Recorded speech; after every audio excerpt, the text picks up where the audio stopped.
This is the 2025 Polaris Slingshot SL. Pretty radical, but how did I end up with it? Well, a couple months ago, Indian invited me out to Las Vegas to test ride the new 2025 Indian Pursuit. Wonderful ride. While I was out there, I met some people who are the PR people for Polaris, which owns Indian, and they asked me over the next couple of weeks, how would you like to review a Slingshot? And I said, why not? This video is sponsored by Cruiseman's Garage Honda Goldwing Maintenance Video Series. Hey everybody, welcome back to Cruiseman's Garage. And today we're going to talk about this Polaris Slingshot SL. And just to let you know right up front, Polaris is not paying me to make this video, and they didn't sponsor the video. And this is not my Slingshot. I don't get to keep it. This is a press vehicle. It came in from Arkansas. I've spent some time with this, and today I'm going to give you my honest review and my thoughts on this. I am not a Slingshot guy. I'm a motorcycle guy. I ride a Honda Goldwing. So what do I think of this Polaris Slingshot? The first thing you have to talk about when you talk about the Slingshot is the styling. I mean, come on, this is radical design. I don't know who came up with this, but I've had more than one person use the term Batmobile to describe this. A lot of times when you see this coming down the road, you just don't know what it is. It is so radically modern, cutting edge, lots of angles, lots of sharp design, very sleek, very low to the ground, very cool. I don't think I've ever driven or ridden anything that gets as much attention from people as this Slingshot. Now, as far as the styling, I like it. I think it's kind of cool looking, and I really like what they've done with the wheels. We'll talk more about the wheels in a minute. There's just no other vehicle out there on the road that looks like this. Now, I said earlier, it sits very low to the ground, and one thing I have noticed about this vehicle is it's extremely wide in the front. And that would be my first concern if I owned one of these, or if I was considering one of these, would be where am I going to keep it? Because it's very difficult to get into my garage, and I have to have somebody directing me to make sure I don't hit the fenders, because when you're sitting down so low in this vehicle, it's very hard to see this right front fender and know where the right front tire is. But as far as styling, I'm going to have to give the Slingshot a 10 out of 10. I think they really hit it out of the park on styling. They sent me this one in black, and to me, for this type of a vehicle, black is kind of boring. I would opt for one of the more radical color choices that Polaris offers. They have several different, really multicolored with graphics and all kinds of cool colors, greens and reds. I think if I was going to get something radical looking, I'd go ahead and get the one that has the different paint scheme other than just plain black. So now let's talk about the engine and drivetrain of this Slingshot SL.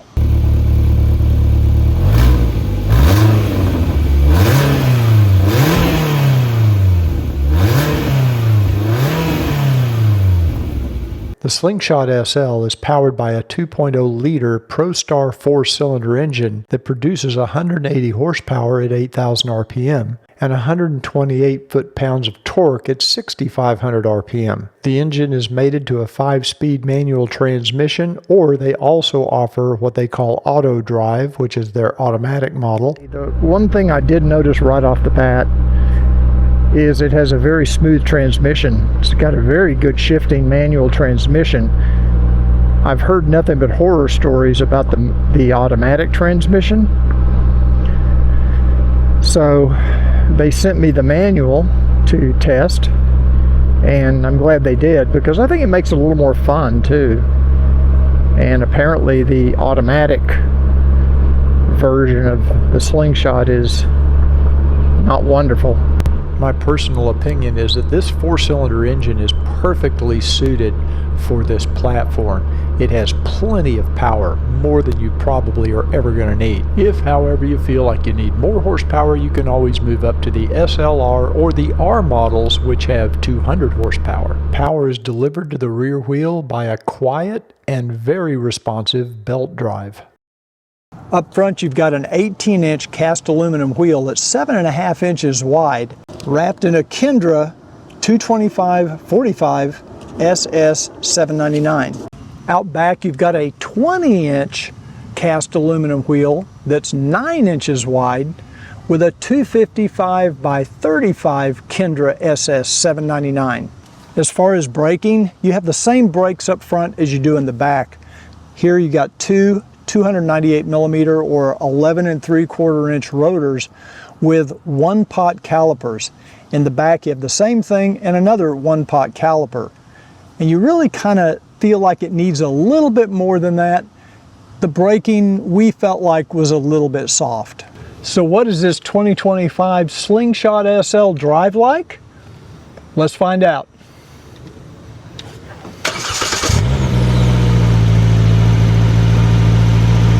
To put this Slingshot SL through the paces, or at least as much as we're able to in the Dallas-Fort Worth area, I'm on my way this morning to go pick up my friend and fellow YouTuber, Robert White from Robert White Moto.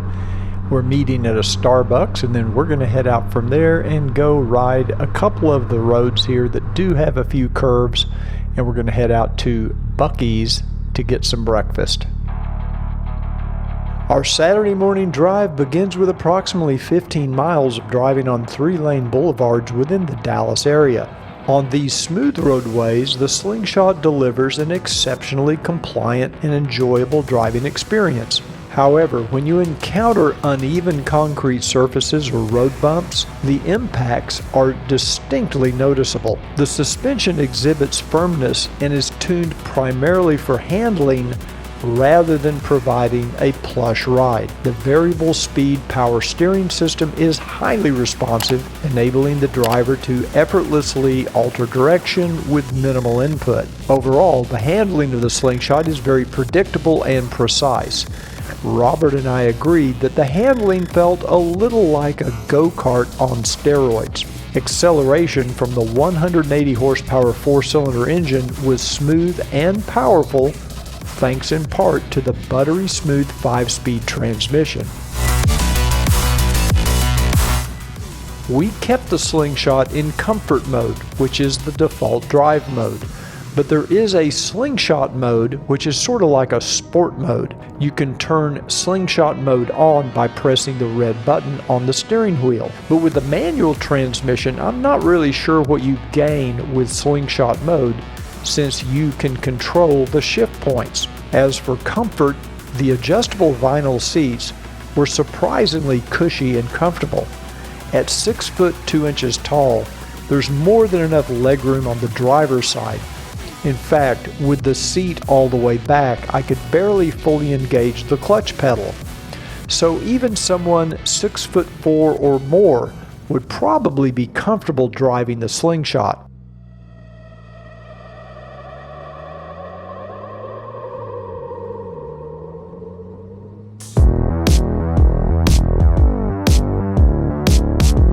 Before long, we arrived at FM 455, which is one of the curviest roads in the Dallas-Fort Worth area.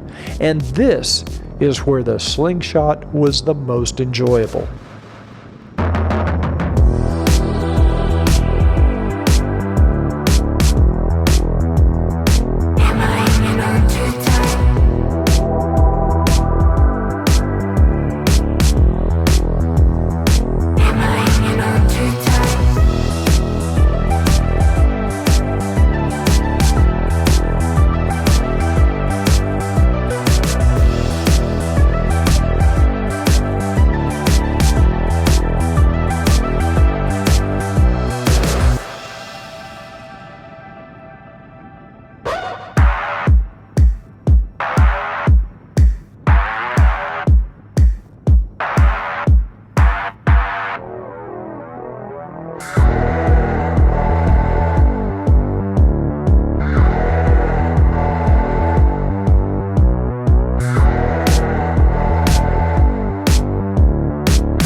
Yeah, I recognize that these roads are not like what you would get in North Carolina, Tennessee, California, and a lot of other places around the country, but there are a few curves, and I got to tell you, the Slingshot handles like it is on rails.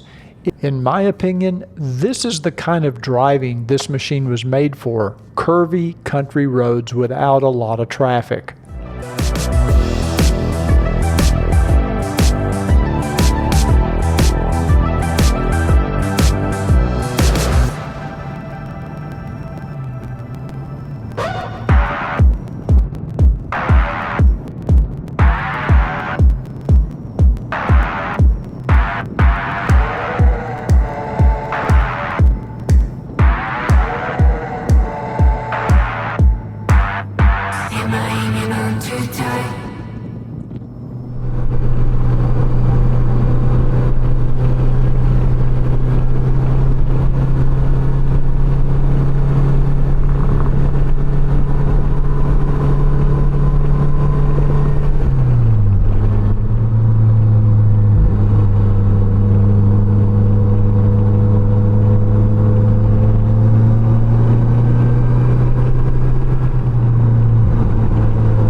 So we are now driving through the town of Weston. We're on our way to Buc-ee's. We're on FM 455.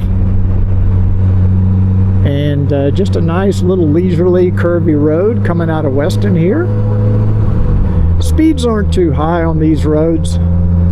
Maybe 45 to 50. You can get up to 60 in the straightaways. You get some decent little curves along the way. It's one of the better roads in the Dallas-Fort Worth area to ride a motorcycle or something like this Slingshot. This part of the road right here is a little better conditioned than some of the others. A little bit rough. This Slingshot really does take the turns well, though, I'll say that. It's got a lot of meat up front, those tires, and it sticks in the curves pretty well. Now, one thing I do notice is you do get a lot of road noise. You got these two big wide tires up in front, and you're sitting right on them practically, and you're low to the ground, so you're definitely picking up more road noise than you are wind noise, at least today, where it's not that windy. But it is a beautiful day for a ride like this, or a drive, I should say. I don't know if you call it a ride or a drive.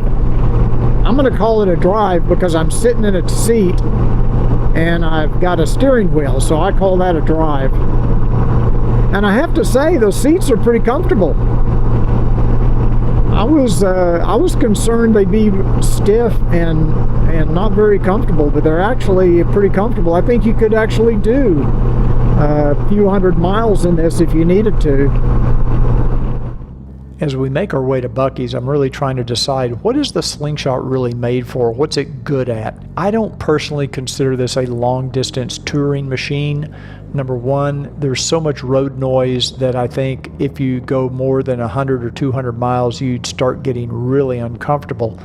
And there's not very much place to put luggage. I mean, there really is no place to put luggage. You have a couple of little compartments behind each of the seats that can hold some groceries maybe, and maybe a few clothes, but not much. And there's a pretty good sized glove box and a little tiny console compartment.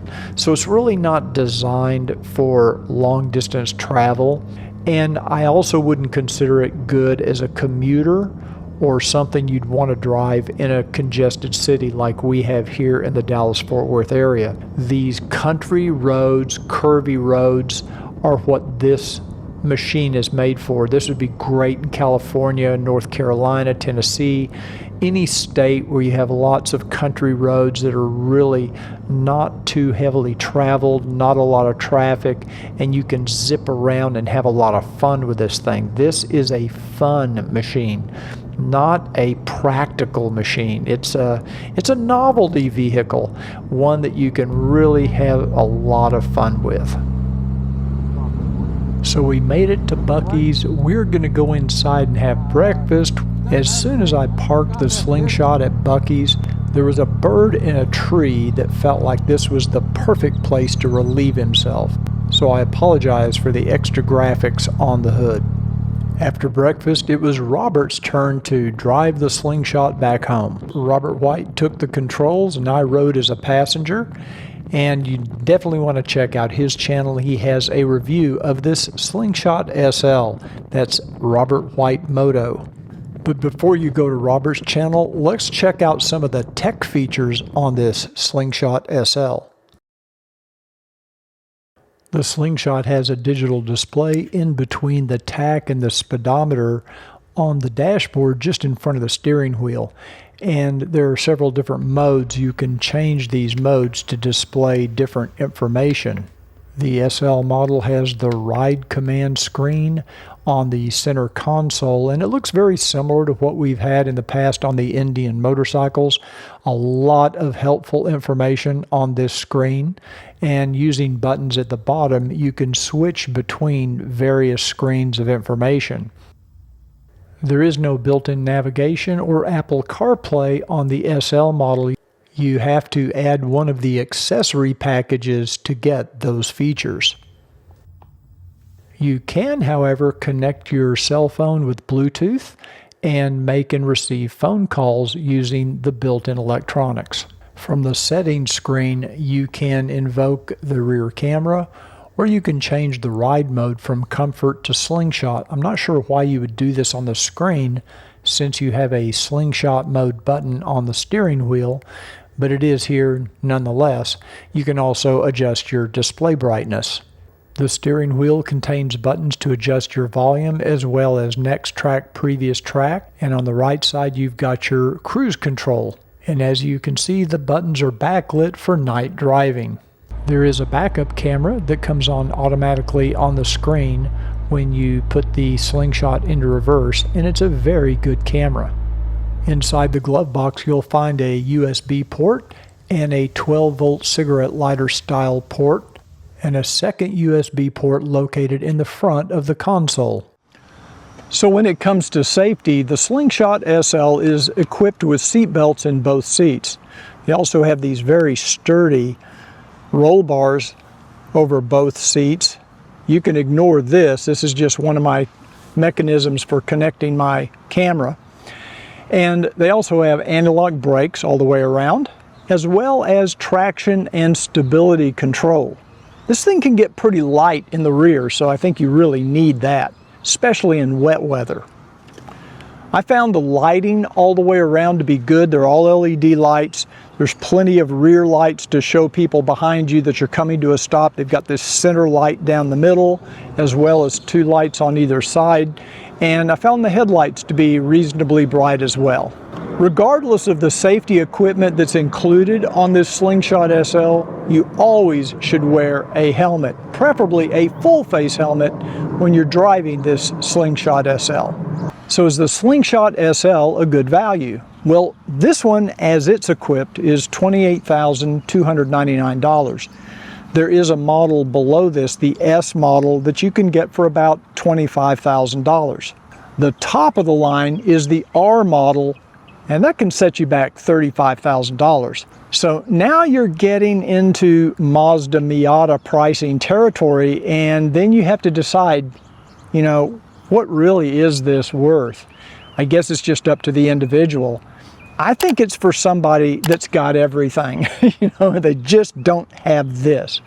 And it's that what this vehicle has that none other has is that cool factor.